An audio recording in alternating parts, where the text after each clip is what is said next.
partly sunny. 88 degrees, dew point 72, relative humidity 50.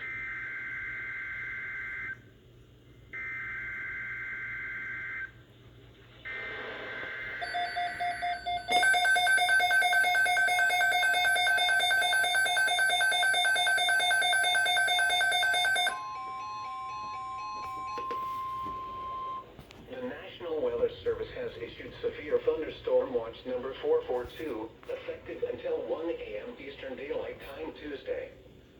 This watch includes the following counties in Georgia: Clayton, Cobb, DeKalb, Douglas, Fayette, Forsyth, Fulton, Gwinnett, Henry, Newton, Rockdale, and Walton. Remember, a severe thunderstorm watch means the conditions are favorable for the development of severe weather, including large hail and damaging winds in and close to the watched area. While severe weather may not be imminent, persons should remain alert for rapidly changing weather conditions and listen for later statements and possible warnings.